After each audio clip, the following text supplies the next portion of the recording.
Hello everyone, my name is Piyush और आज है 6 मई 2026। तो आज मैंने बुद्धिज़्म और जैनिज़्म कवर किया है और उसी के साथ मैंने मगध डायनेस्टी के हरियाणा और शिशुनाग और नंदा डायनेस्टी, एक और डायनेस्टी थी बीच में, मगध की सबसे पहले हरियाणा डायनेस्टी थी और उसके बाद थी शिशुनाग, फिर एक डायनेस्टी जिसका राजा था कलाशोक, नहीं सही बोल रहा हूँ मैं, हरियाणा डायनेस्टी थी। उसके बाद थी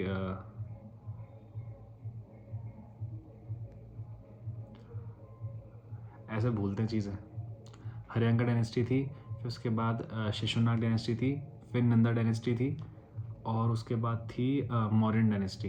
ठीक है, तो इतना मैंने आज कवर किया है। तो सबसे पहले स्टार्ट करते हैं बुद्धिज़्म से। मैंने क्या क्या पढ़ा आपको बता दूँ। ठीक है, सबसे पहले मैं कैसी ही वीडियो बना के डालूंगा मैं, ना कोई एडिटिंग ना कुछ, एकदम रॉ। और ठीक है ना, हमें कौन सा यूट्यूबर बनना है, हमें तो आईपीएस बनना है। बुद्धिज़्म के बारे में, फाउंडर थे बुद्धिज़्म के सिद्धार्थ गौतम। ठीक, उनकी बर्थ हुई थी 563 BC, लुम्बिनी में हुई थी शायद। हाँ ठीक, लुम्बिनी में हुई थी। फादर का नाम था, क्या था, सुधोधन। ठीक है, मदर का नाम था महामाया देवी। मदर थी इनकी कौशल से। ये चीज़ें देखो याद नहीं होंगी, पूरी फैक्चुअल चीज़ें हैं, बहुत ज़्यादा फैक्ट्स हैं इसमें, तो इम्पॉसिबल है एक दिन में किसी को भी याद हो जाए। वर्ण था क्षत्रिय, क्लैन थी शाक्य। प्रिंसिपैलिटी, प्रिंसिपैलिटी क्या होता है इसको मार्क कर लेता हूँ, प्रिंसिपैलिटी। ठीक, वाइफ थी यशोधरा, सन का नाम था राहुल। ठीक है, महापरिनिर्वाण, उनकी जो डेथ हुई थी, बुद्धा की डेथ को मतलब महापरिनिर्वाण बोलते हैं। ठीक, 483 BC में हुई और उसकी लोकेशन थी कुशीनगर। ठीक है, मैटरनल लैंड का नाम था गौतमी, जिसकी वजह से उनका नाम का जो गौतम रखा है वो गौतम, उसके उनकी जो मैटरनल आंट है उनका नाम गौतमी था, उसकी वजह से उनका नाम सिद्धार्थ गौतम पड़ा। ठीक है, अब शुरू होता है कि उनकी ये जर्नी शुरू कैसे हुई। तो 4 साइंस ऑफ लाइफ के बारे में उनकी प्रजा में ही एक कोई उनके मंत्रिमंडल में था जिसने उनको इस बारे में बताया। ठीक है, सबसे पहला साइन ऑफ डिस्पेयर। इसमें 3 लोगों की स्टोरी है, एक ओल्ड मैन की और एक बूढ़े आदमी की और एक डेड बॉडी की। ठीक है, जब बुद्धा ने देखा एक बूढ़े आदमी को तो उन्होंने पूछा कि ये क्या है, तो उन्होंने बोला कि ये बूढ़ा आदमी है और सबका कभी ना कभी ये हाल होना ही है, बुढ़ापा सबको आना है। उसके बाद उन्होंने एक बीमार आदमी को देखा और पूछा कि ये कौन है, तो उन्हें बताया गया कि ये एक बीमार आदमी है और सबको कभी ना कभी इस बीमारी से, इन ज़िंदगी में कोई ना कोई बीमारी से गुजरना पड़ेगा। फिर उन्होंने डेड बॉडी देखी तो उन्होंने पूछा जब ये क्या है, तो फिर उन्हें बताया गया कि ये आदमी अब दुनिया में नहीं रहा और ये जो होना है ये हर इंसान के साथ होना है। तो अब 4 साइंस ऑफ लाइफ में सेकंड साइन पे चलते हैं, जो कि था कि साइन ऑफ होप। ठीक है, 4 साइंस ऑफ लाइफ में 3 हमने देख लिए और जो चौथा था वो था sign of hope.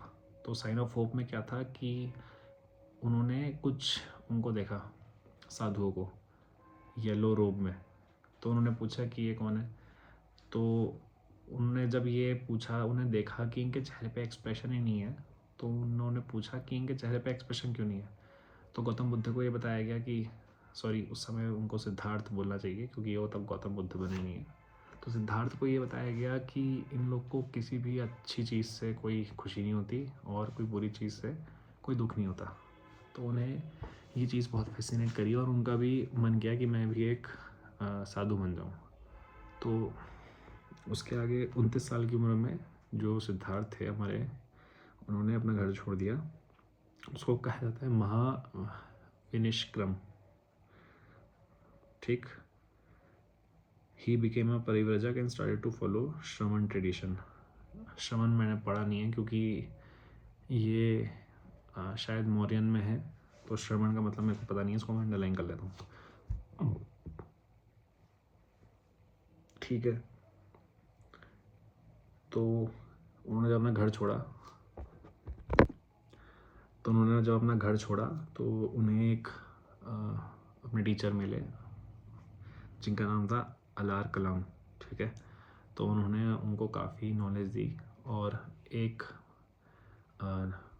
Amount of knowledge लेने के बाद उन्होंने ये बोला कि अब तुम्हें मेरी नॉलेज की ज़रूरत नहीं है और तुम आगे बढ़ो, क्योंकि उन्होंने गौतम बुद्ध का पोटेंशियल देख लिया था और वो चाहते थे कि वो आगे जाके मतलब अगर वो इस जगह पे रहेंगे तो वो स्टक हो जाएंगे लाइफ में, तो इसलिए उन्होंने ज़बरदस्ती उनको वहाँ से भेजा। फिर से गौतम बुद्ध एकदम अकेले हो गए। लेकिन अब क्या हुआ कि कुछ टाइम के बाद वो एक गांव पहुँचे जिसका नाम था उरुवेला। तो वहाँ एक नदी थी निरंजना, ठीक, और उसके अंदर एक पीपल ट्री थी जहाँ उन्होंने तपस्या या मेडिटेशन करना शुरू किया। तो 49 डे तक मेडिटेशन करने के बाद 49 डे की रात को उनको निर्वाण हासिल हुआ, मतलब इनलाइटनमेंट, ठीक है। उसके बाद जब उनको निर्वाण मिला तो उन्होंने अपना फर्स्ट सरमन दिया at a place called in a deer park इन सारनाथ, ठीक है। उन्होंने वहाँ दो चीज़ों के बारे में बात की, एक आर्य सत्य, नोबल ट्रुथ, और 8 फोल्ड पाथ, अष्टांगिक मार्ग। तो आर्य सत्य क्या था, उसमें 4 चीज़ों के बारे में बोला था कि world is full of sorrows, जिसको दुख बोलते हैं। उसका उन्होंने कहा था कि cause of misery is desire, जो हमारी इच्छाएं हैं वही हमारे दुखों का कारण है। तो उन्होंने कहीं भी कहा था कि माइजरी जो ये हमारी हालत है, जो हमारी हालत हो जाती है, हमारे दुख दूर हो सकते हैं कि मतलब, और उन्होंने पाथ बताया इस रास्ते पे चल के, उस पाथ को बोलते हैं अष्टांगिक मार्ग, ठीक है, 8 फोल्ड पाथ। एक्चुअली ना मौसम बहुत ख़राब है तो मेरे गले में भी दर्द हो रहा है, तो आज मैं ज़्यादा बोल नहीं पाऊँगा। तो मतलब अष्टांगिक मार्ग के बारे में हमने पढ़ा। उसके बाद मैंने ये पढ़ा कि बुद्धिस्ट काउंसिल्स के बारे में, 4 बुद्धिस्ट काउंसिल्स हुई, ठीक है। सबसे पहले हुई 483 BC में, उसके बाद हुई 383 100 साल बाद, उसके बाद तीसरी हुई 250 AD 250 BC में अशोका ने करवाई थी। उसके बाद चौथी हुई 78 AD में बाय कनिष्क, ठीक है।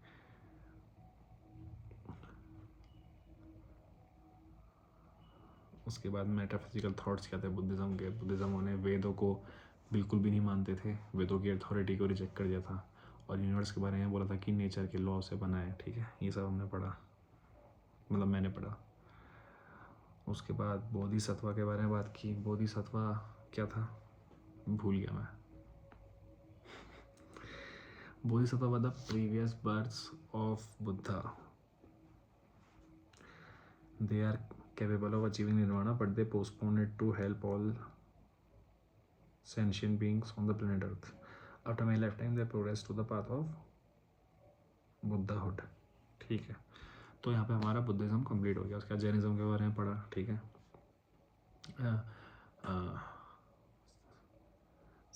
इनके बारे में पढ़ा, क्या नाम था इनका,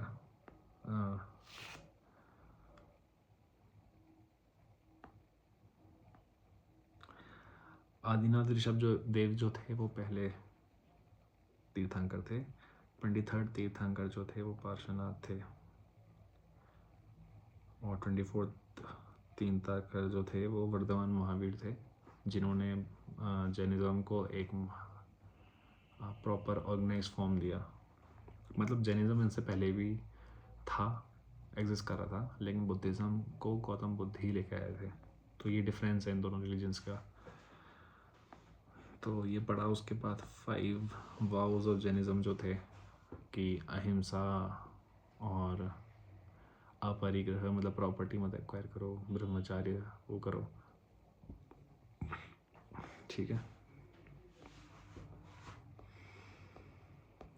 तो 2 जैन काउंसिल मेन हैं। पहली 299 में हुई, जो कि चंद्रगुप्त मौर्य के डेथ वाले ईयर में हुई। उनके बेटे बिंदुसार ने करवाई थी। और सेकंड जैन काउंसिल जो हुई वो हुई वल्लभी गुजरात में, by Chalukya rulers of Gujarat. 512 AD में हुई है। ऑलमोस्ट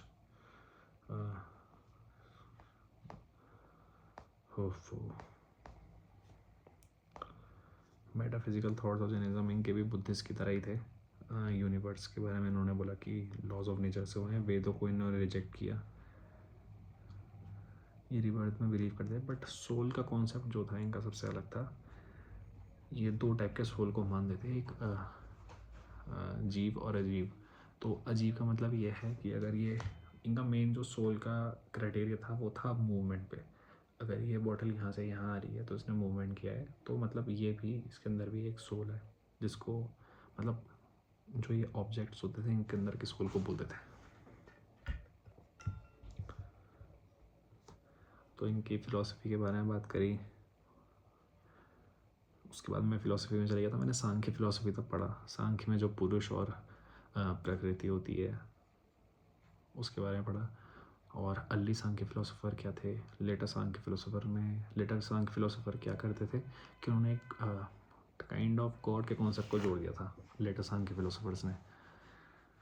ठीक है, उसके बाद तो फिर मैंने बुद्धिज़्म के बारे में पढ़ा। फिर मैंने मगध हिस्ट्री के बारे में पढ़ा था। तो मेरे गले में बहुत दर्द है एक्चुअली, तो आज के लिए तक काफ़ी मैं रिवाइज़ कर चुका हूँ और दिन भर के अपने सारे गोल्स अचीव कर लिए हैं। Thank you so much.